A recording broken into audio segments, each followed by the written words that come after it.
Salut EB7!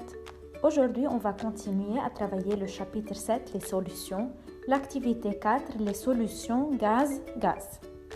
On se demande comment respirent les animaux, les plantes et les êtres humains.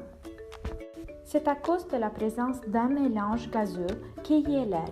Il est formé du diazote, de dioxygène, de dioxyde de carbone, des gaz nobles et de la vapeur d'eau. Maintenant, comment identifier certains constituants de l'air comme le dioxygène et le dioxyde de carbone? Premièrement, le dioxygène rallume une flamme presque éteinte. Tout d'abord, le test du tison permet d'identifier la présence de dioxygène, donc de O2. Pour y parvenir, le matériel nécessaire ici est une éprouvette contenant ce gaz avec un bouchon, un support à éprouvette, une éclisse de bois, des allumettes et des lunettes de sécurité.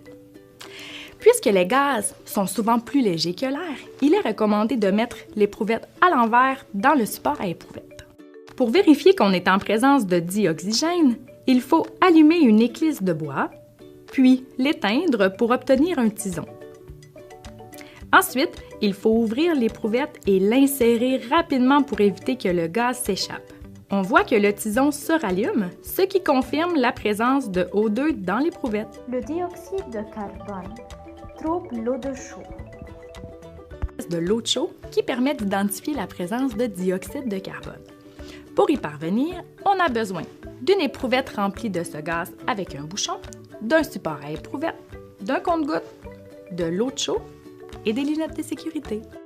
Ici, il faut ouvrir l'éprouvette et verser rapidement le contenu d'un compte-gouttes d'eau de chaud. On remet ensuite le bouchon, on agite l'éprouvette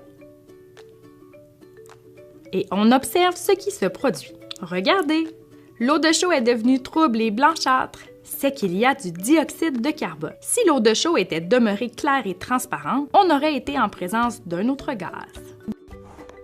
Pour séparer les constituants d'un mélange homogène gaz-gaz, on commence par une condensation, c'est-à-dire on transforme le mélange gazeux en un mélange liquide.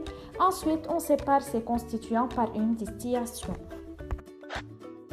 Merci pour votre attention. À bientôt!